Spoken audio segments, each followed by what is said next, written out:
దేవుని పరిశుద్ధ నామమునకు మహిమ కలుగునుగాక. ప్రియులారా, ప్రభునామన ఉదయకాల సమయంలో మీ అందరికీ వందనములు. అందరూ బాగున్నారండి? మీ అందరూ ఆరోగ్యముగా సుఖ సంతోషాలతో ఉండాలని, సమస్యల నుండి బాధల నుండి విడిపించబడాలని దేవుని దాసునిగా ప్రతినిత్యము ప్రార్థన చేస్తూ ఉన్నాము. దేవుడు మీకు క్షేమం ఇచ్చునుగాక. ప్రియులారా, దేవుని వాక్యము ధ్యానిందాము. దానియేలు గ్రంథం 11వ అధ్యాయము 32వ వచనం. అందుకతడు హెచ్చకపు మాటలు చెప్పి నిబంధన అతిక్రమించు వారిని వశపరుచుకొనును. అయితే తమ దేవుని ఎరుగువారు బలము కలిగి గొప్ప కార్యములు చేసెదరు. ప్రియమైన దేవుని బిడలారి, మహావిశ్రాంతి దినము, పునరుత్థాన ఆరాధన ప్రార్థనాపూర్వకంగా ప్రతి ఒక్కరు ఉండాలని, దేవునికి విధేయులై దీవెనలు పొందాలని కోరుకుంటూ ఉన్నాము. ఇక్కడ వ్రాయబడిన మాటలు హెచ్చకపు మాటలని నాటి కాలములో దానియేలు గ్రంథములో వ్రాయబడి ఉన్నది. ఇతను ఎవరు అని ఆలోచన చేస్తే అంత్యక్రీస్తు.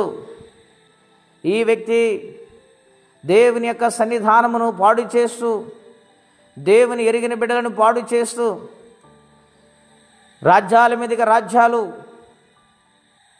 ఒకదానికొకటి ఐక్యము లేకుండా చేస్తూ, యెరూషలేములోనూ ఇష్టానుసారంగా పరిపాలన చేసి, బలిని ఆపివేసి, నిబంధనను అతిక్రమించి ప్రజలను బాధ పెడుతూ ఉంటాడు.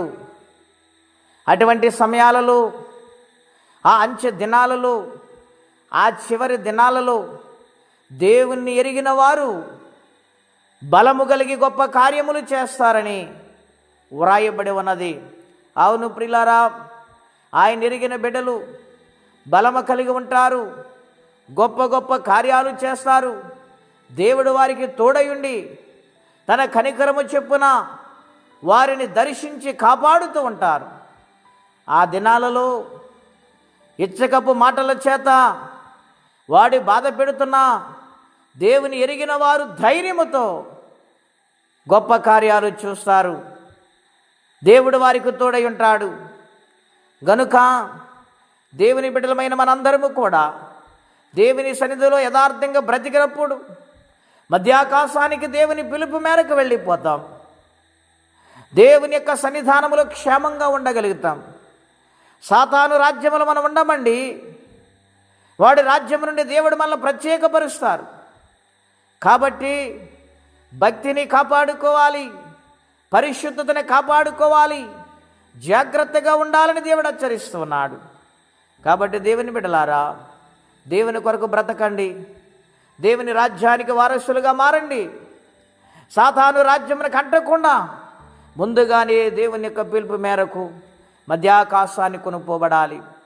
అటువంటి దీవెన వాక్యం వింటున్న ప్రతి ఒక్కరూ కూడా పొందుకోవాలని ఈ దిన సేవకునిగా మీ అందరి గురించి ప్రార్థిస్తున్నాం. మనందరము కూడా కొనరెప్పపాటులు ఎత్తబడాలి.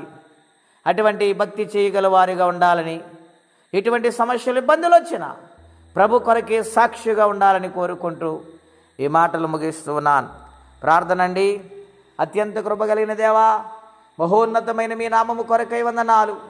అంత్యక్రీస్తుని గూర్చి మాట్లాడుతూ నీ బిడ్డలైన వారు బలమైన కార్యాలు చేస్తారని నాయన మీరు వాగ్దానము చేశారు ప్రభువా. అందును బట్టి మీకు వందనములు, స్తోత్రాలు.